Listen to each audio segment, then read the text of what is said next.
Hi,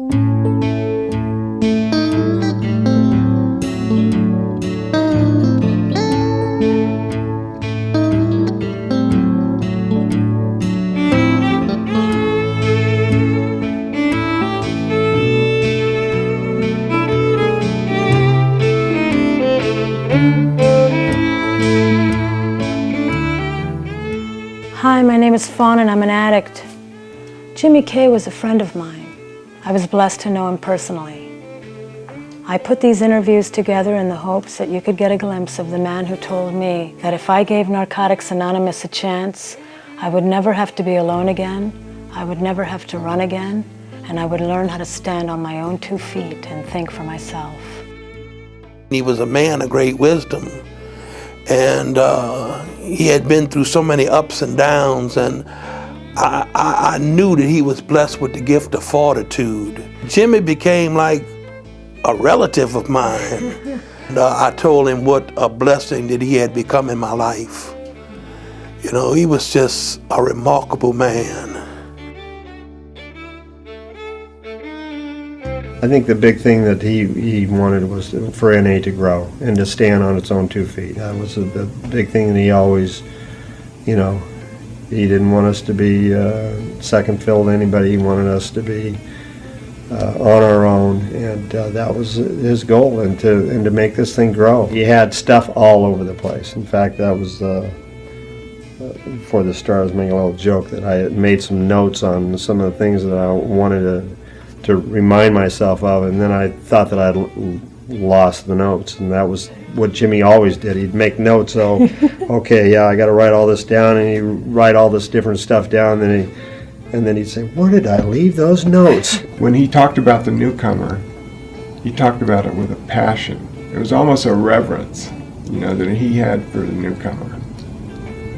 And I think that he imparted that to everybody that he talked to. Jimmy wanted, you know, the message to be carried to all corners of the globe, you know. Wherever there were addicts, he wanted the message there. He taught me a lot of things. You know, being clean is not just, it's a gift, and it's something to be shared.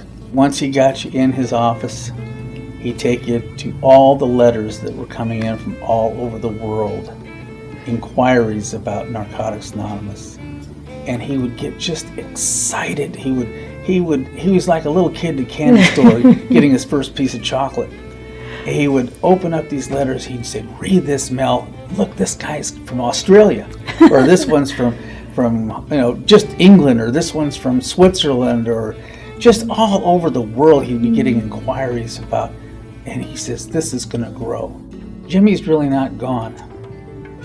I mean, he's physically not here, but in spirit, Jimmy's watching. I know he wanted growth, and that's why it was always so important for him. I mean, he was always so jazzed when he would get a letter from somewhere out of Los Angeles. He would get really excited. He would talk about it. That's why I say he always had people helping with correspondence and trying to get literature out. And you knew that it was very important to him that the program grew. It first started out, you know, we talked about literature, but he talked about him being a roofer and I was a plumber, so we sort of had that thing in common, you know, construction work, and we talked a little bit about that and how we were really getting off the ground here in Baltimore with NA. You know, it was very young. We only had 5 or 6 meetings, didn't really have any literature. You know, we were beginning to develop as a fellowship and trying to figure out the direction we needed to go in, and we really didn't know much about NA.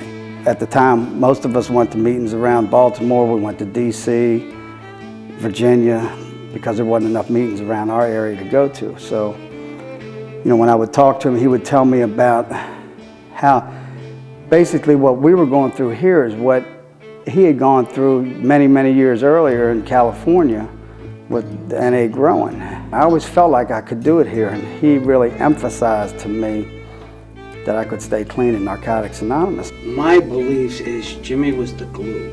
His spirit was enormous. His enthusiasm for Narcotics Anonymous was endless.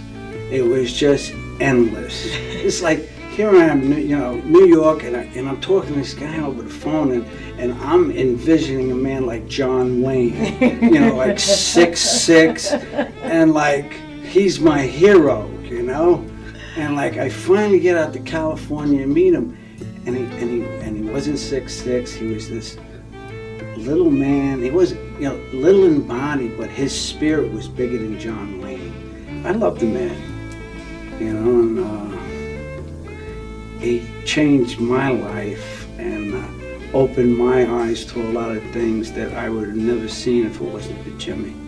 My best moments were like on the phone with him when I would call. I would leave a meeting and I'd be new. So I'd come back from a meeting and I'd call Jimmy and I'd say, Jimmy, do you know what they said? Because I was so used to being wrong, and I was so used to not trusting on my own judgment. And I wasn't about to trust it on my own. I had at least learned that to check it out. So it was those moments with him when he validated, and he was constantly doing that. He loved addicts. He loved himself. He seemed like he was on fire for what at that time to me was foreign, although I got to live it now personally. But he kept on talking about recovery, and he had a special way of saying those words that it had a pull on me, even though I did not understand what he was saying. I always remember he told me, Frankie, this is a 24-hour program. 12 and 12. 12 steps, 12 traditions. 12 hours for the personal steps, and the 12 traditions for the other 12 hours, 24 steps, 24 hours. His passion to me was that he was trying to enhance and expand in people, to involve them in having meetings and more meetings and more meetings, and doing more service work and more meetings, so that we could have it more available and to also reach other addicts in other countries. I remember when I went to see him at the hospital before he passed away, it's the same thing, we need to get a meeting started, we need to keep getting more and more meetings. And don't forget that traditions are very important. If you walked into Jimmy's house, he put you to work. Of course, at that time, we didn't have any money, and we had to do, what we had to do for the fellowship. And if you walked in there, you had to stuff in envelopes, or answering the phone, or running to do an errand, or something like that. He always had a pot of tea, of hot water going for people for tea. He always had this. It was a brass little tea holder for water. I'll never forget it because I used it all the time. And he always had some coffee going. And he was always talking about how to help the newcomer. Jimmy wanted Narcotics Anonymous to be a worldwide fellowship instead of just saying that we're a worldwide fellowship. I think that he wanted for any addict seeking recovery to have it in Narcotics Anonymous. I think that was probably his biggest dream. We have to eventually talk about his pickup. His truck, which had a big hole on the shotgun side, so when he used to take you to meetings, you'd have to watch where you put your feet at. And this truck he had was an old Chevy. It was either red on the bottom and white on top, and he had the old choke on it. You stepped on it to start the truck up on, and it started up. You had to be careful because there was a big hole right there. You could stick your foot right through the floorboard. It was rusted out. This is where the first hotline, I believe, that the Rebel was to try to help addicts with the ideas that we had at that time. There weren't many of us, that's for sure, but we were willing to try these ideas and see if we could make some kind of a dent in the disaster that was taking place even then in the field of addiction. Things have changed a lot in the intervening years. I don't think they've gotten much better in many ways. We do know that thousands of addicts are walking the streets today that probably wouldn't have made it otherwise. this is only due to the dedication of a lot of people in the intervening years. People who are willing to put aside their own selves, their own self-will and their own ego in order to help others like ourselves. My mind's been working while I've been sitting here talking, you know, and perhaps I didn't make myself as clear about the two parts of our literature that I'm talking about. I'm not talking about the whole Little White Book. I'm talking about one part that we put into that at the insistence of several of the members at that time. I told them I had written this for me. This was part of my story. These are the things that I had to do. And I put it on paper, and as we would talk, sitting here at the house very often, some of the first members, this I'll talk about later on, there's some discrepancies here that are very hard to cover at all points at the same time. We almost died out in 1959. We got together again and decided to live by the traditions, which ties into what I talked about earlier. And in so doing, then we got a new group. There were a few of the old group left who had not been going to meetings. Started all over again, starting with 3 people. And we really started all over again in November of 1959. He was a very gentle, he was a very kind man. And when he had to be, he was a very strong man. And he taught me to be very much that also.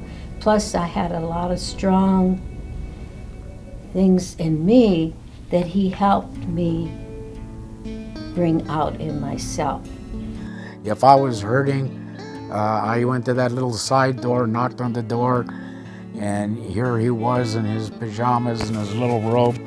And like I said before, the ritual with the little coffee pot and the candies and the cookies, and we'd sit at the table and he'd bring me, it's kind of like when you were a kid. I don't know if you ever played hide and seek or not, but they had this thing called Ollie Ollie Oxen free, you know? And I'd get there and I would feel, you know, oh, I'm safe, I'm going to make it. I think Jimmy wanted what NA became. I think Jimmy wanted Narcotics Anonymous to be available to addicts all over the world, and there may be a few places left that it may not be, so his dream is still alive and maybe yet totally unfulfilled. But my perception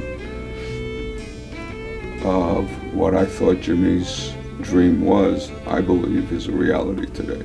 Jimmy was, in many ways, I call it free thinker, if you want to use that as a kind of a coin. But he was a visionary. You know, many of the things that he dreamed or wished for has come true. His spirit lives within me and within the fellowship of NA. You know, he will always be a large part of the memory of NA. And I think about him all the time, and, you know, I say, if I could call up Jimmy, you know, it would be all right. You know, I had a sponsor, but, you know, Jimmy was my sponsor. Because he was just there. You know, the thing that I always remember that he would say, you know, like, because you always hear about Bill W. and this, and he would always say, Rainer, we don't have any Bill W's in NA. We're all the same. And we all mean the same, so. You know, that's what he was to me. I think that we're so many people, you and I, we are tied into so many different things. We're tied into ourselves. We're the people that we know ourselves to be. We're the people that others think we are. And we're the people probably that our parents thought we ought to be. But all of these are just parts and parcels of our entire life.